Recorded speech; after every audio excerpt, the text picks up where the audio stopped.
guys, welcome back to the Sports Place where we talk sports and sports debates.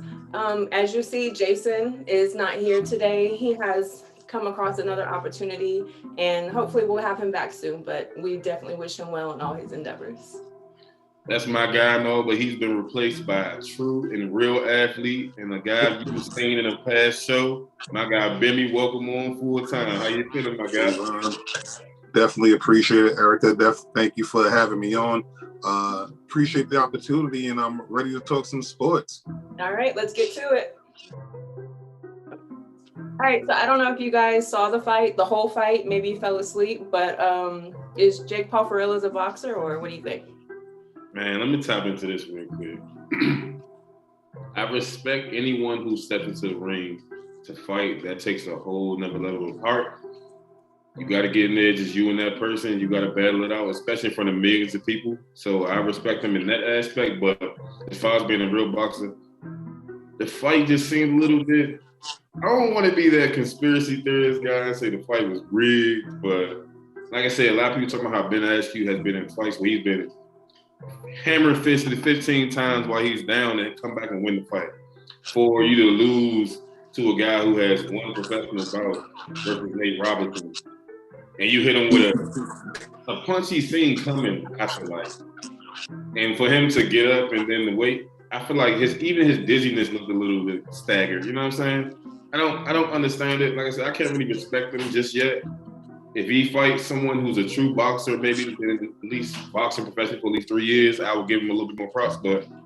And everybody also, I respect it. Be yourself. Everybody seen Ben Askren's dad bod. Jason was talking about how he was so proud of him coming out of that. But that shows his unpreparedness. That was completely unacceptable to be going into any type of fight. So, and you see what happened. So that could be, like I said, it could be real because I feel like he didn't train. But also, it just looked a little bit staged to me. That's just my opinion on how you guys feel. All right, I'm gonna say he's a real fighter. He's a real boxer. I'm gonna give him the real boxer.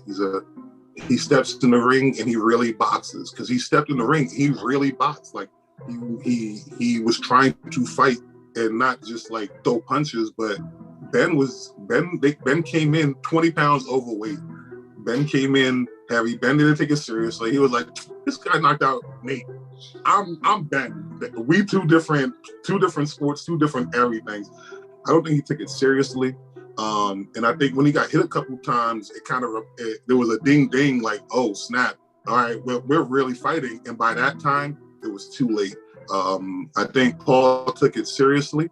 I think we're living in the age where we're seeing the amateur stuff be able to make money and be able to make big money in front of everybody. So if it was just an amateur fight, it wouldn't be, it'll be in like, I don't know, in somebody's, gym, and there'll be like 4 people watching and, he'll be getting the ranks up and everything. But because of who he is, he's able to put it in front of television. Then you have guys like Snoop Dogg and what's the comedian from SNL, and Mario Lopez and big names putting in big bets. And you have DraftKings and you're sponsored.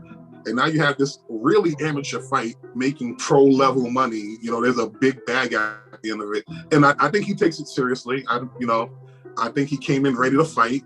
He didn't want to get embarrassed. He has to keep winning in order to keep this charade going on. So if he loses now, that's the end of the bag right there. So I will say he's a real boxer. He fights well, but let's see him fight somebody good. Right. To me, I think Snoop was the most entertaining part of the fight. I was dying. Snoop was like, I got $2 million on him. But look though, listen to what you said about the money he made off the fight. I seen a post on Instagram from Adrian Broner. Broner was like, the money he made in that fight, hard to be fighting 10 years to try to get this amount of money. Mm-hmm. I mean? It's crazy because his following he has already. The average boxer doesn't have 1 million followers on Instagram. So I understand where AB is coming from, but it's also always a popularity contest.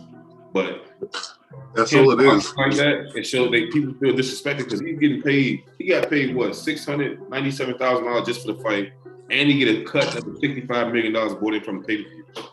And boxers have been fighting for 20 years of their life and haven't touched that type of money. So that's where it becomes like, man, this guy's not a real boxer. But like I said, I respect it because he does train hard. He gets in there, he shows what he's doing, he shows skill, but he's not fighting anybody really in his weight class or that has actual boxing skill. He fought a UFC fighter who we all seen with Conor McGregor boxing, who's one of the best UFC fighters of all time. Nothing with a real boxer would happen. You know what I mean?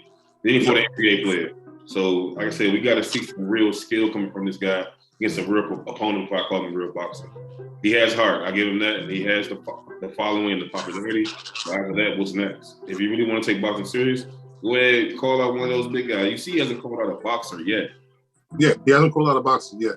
I mean, I think his path is just televised.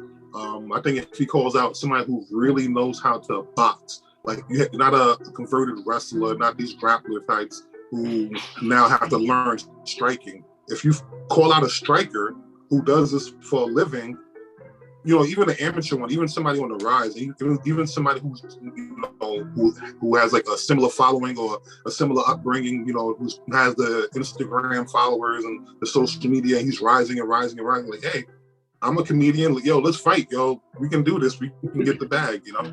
But I think it's almost like celebrity deathmatch back on my favorite games of all time. And now you're just pairing up, you know, famous YouTube celebrity is like, you know what? Fight, you know. So I mean, like I said, if it's gonna make money, people are going to watch it or people want to invest in it. So he's a very smart person. He's obviously a great businessman. So like I said, I respect him for what he's doing, but as a boxer, not just yet. But if he keeps doing it, then would you call him a boxer? Yeah, of course. If he keeps doing it, how many fights? All right, so what he has about 2-3 fights right now. Yeah. If he goes up to 5, if he gives me 6 fights, 2 real boxers in that whole match, I'll call him a real boxer. But other than that, we ain't got that much time for that guy, man. It's gonna run out, and we're gonna see where he goes from there. But other than that, man, thank you guys for coming in. It's our first episode with my guy Bimmy, so tune in for more. We got more coming. Like, subscribe, comment. We ready to argue back. So let's get it, man. Appreciate y'all.